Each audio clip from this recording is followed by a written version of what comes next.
Hey guys, welcome back to the channel, and today I want to talk about some sad news. One of the biggest announcements in the world of Apple. I thought I'd film this video just to sort of have a conversation with you guys. You guys can leave a comment down below as well. What do you think about everything that I'm going to be sharing with you guys? But one of the biggest announcements in a very, very long time was made today by Apple. Apple has officially announced that Sir Jonathan Ive, or better known as Jony Ive in the Apple world, will be stepping down as Chief Design Officer.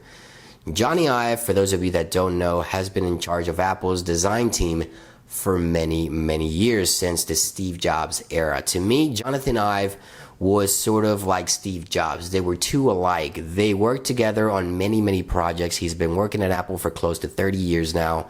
He has input on one of the most iconic and recognized designs in the world, starting with the classic iPhones and all the iPhones that you see here. Now, whether you love or hate Apple, Jony Ive has been awarded many designs awards. He has great taste, just like Steve.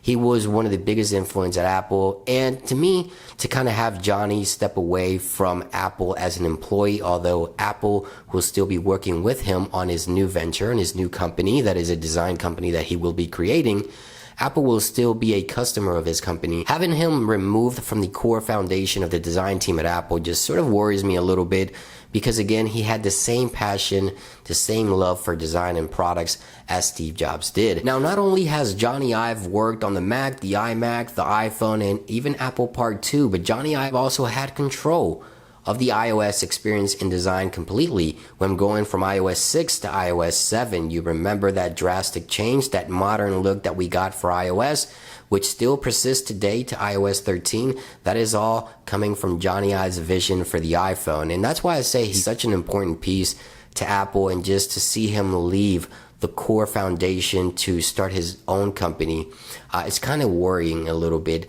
what the design in the future of Apple. Now, will this mean that Jony Ive will also work with other phone manufacturers, or will he have exclusive designs just for Apple? We'll have to wait and see. Maybe he'll design phones for other companies like Samsung. Who knows? We'll just have to wait and see what happens here. But just to see Jony Ive leave Apple just feels like a part of the Apple got ripped off. Another piece of the Apple got ripped off, and it left the company. So anyway, those are my thoughts. Let me know your thoughts in the comments down below. Thank you for watching, and I'll see you guys on the next one. Peace.